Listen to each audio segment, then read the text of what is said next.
everybody, welcome to another Scraplift Crafternoon. This time we are scraplifting Fawn.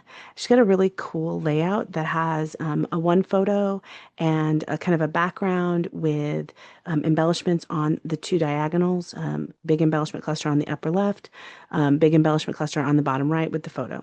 So I'm going to be sticking pretty close to that. I'm going to be using a myriad of some of my 49 Market leftovers. I've got Spice, I've got Eileen, and then for my background paper, she has this really cool kind of grid paper. I'm going to be using 49 Market Ledger collection from the Vintage Artistry Nature section. So I'm going to be using that. Stick with me. I'll put you on fast forward and we'll see what I come up with. Thanks. So we are back.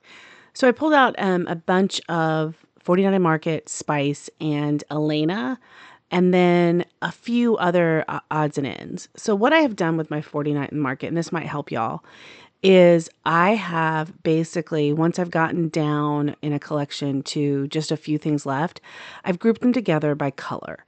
So if I have, like you saw me have eucalyptus last time, I'm grouping eucalyptus in with this so that everything that's the same kind of color family is going together.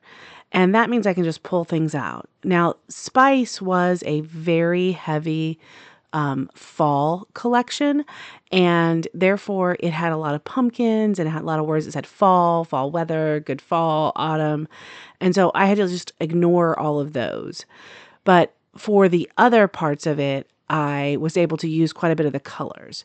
So the one thing I did like is this film strip or this polar, what were they called? Anyway, you know what I'm talking about, those reels. And the slide reels. Oh, it's going to bother me and it's going to come to me in the end of the video and I'm going to scream it at y'all.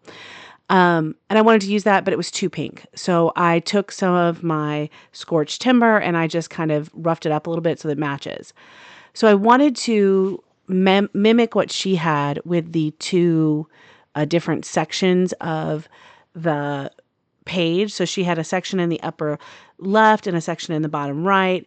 And I wanted to mimic that with what she had by doing the picture in the bottom right and then in the upper quadrant having like a little set of embellishments. Now I ended up not putting my photo as far down as she did. I kind of liked it more on the thirds.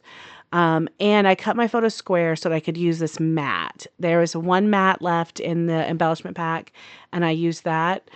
I also used from the kind of ephemera a note card, and I made that the base of the upper left. So then I'm just basically building two clusters.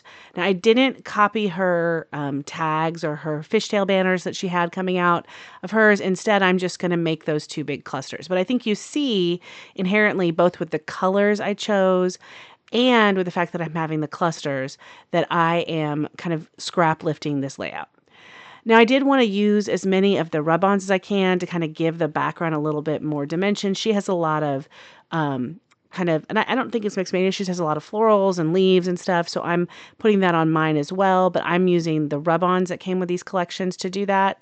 So you're seeing me put this rub-on in here. And because I'm going over another piece of paper, it's a little bit harder. But in the end, I am able to put that down. And I'm just kind of building clusters of rub-ons with different pieces and parts. It is super easy with the 49 Market rub-ons to do this, and you can just make them, and I think we've used rub-ons a few times on my videos.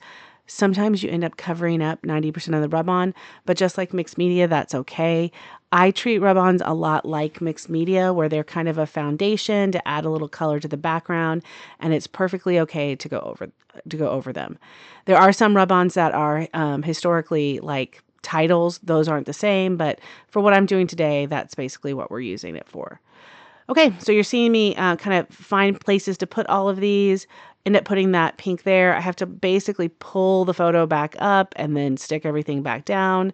So that was kind of a pain. I have some chipboard pieces that I'd pulled out. Now what I had done just before we went on camera is, and you can see the little pile there to my right, I had pulled out all the embellishments that I might want to use. That makes it a whole lot easier so that I'm not I'm not going through every single embellishment I have for spice. I'm actually going through the embellishments that I might want to use. And I don't end up using all of them even, but at least I have some and I know that they're there. Um, Originally, I had wanted to use this tag as part of like sticking the tags out. And really, I don't need it, but I just keep it there. So we're going to just keep things on. I used some of those tickets. I used some floral pieces, some of the leaves. My title's going to be Loved This.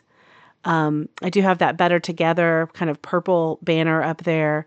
And basically, I'm just building two embellishment clusters with all of the little pieces and parts that I had picked out from the spice collection. Makes it a lot easier when you're not stressed about finding pieces and just trying to stick things down.